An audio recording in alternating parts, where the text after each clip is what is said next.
Let's take a look at another reason we can trust our Bible, and that is it is the most validated book in all of antiquity.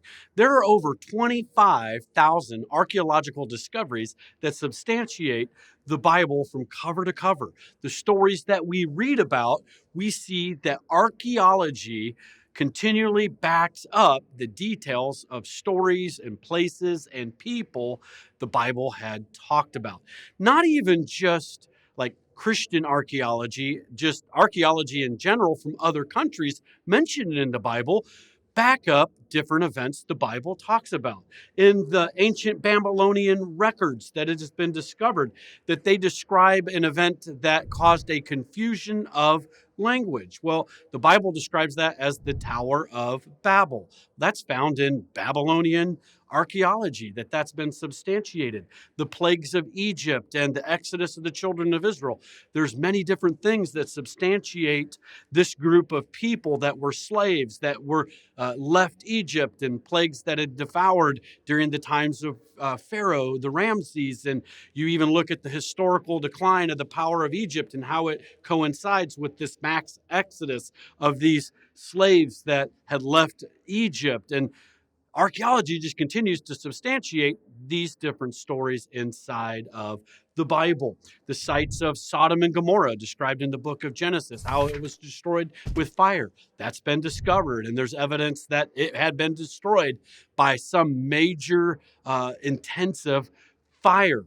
So we continue to see the archaeology continually, time and time again, backs up the stories and the descriptions that we see inside of the Bible. In 1947, there was a historical event known as the discovery of the Dead Sea Scrolls. There were some shepherds that were out and throwing rocks, and they heard the breaking of pottery in a little cave that they had thrown a rock into, and they discovered all these pots that had been undisturbed for hundreds and hundreds of years, and inside there were thousands of different ancient scrolls. So one of the greatest discoveries to validate the authenticity and accuracy of the scriptures. As they began to unpack all these documents, they found that every book inside of the Old Testament, almost every one, had been validated inside of these discoveries of the Dead Sea Scrolls.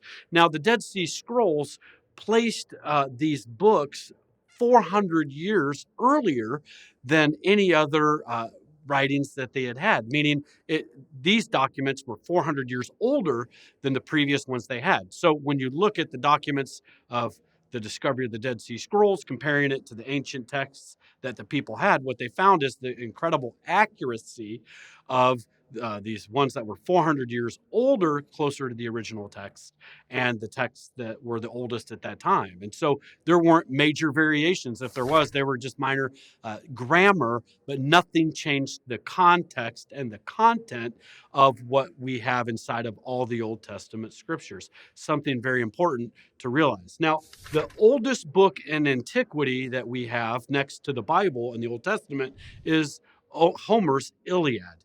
Now, what's interesting is there's 643 copies that are within a 400-year period from the first edition, or the first ones that came out.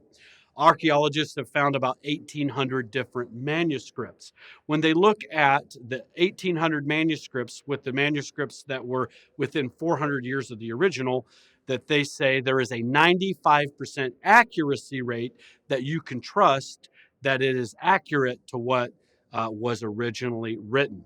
Now, when it comes to the Bible, there are over 5,000 manuscripts that we have, and the earliest go back to 200 and 300 years of the original text, and some go back less than 100 years of the original text. So when you add all that up, it comes to over a 99% accuracy rate that we can trust that everything we're reading today is completely accurate to what was originally written. So there's just some little archaeological thoughts to think about on why you can trust your Bible.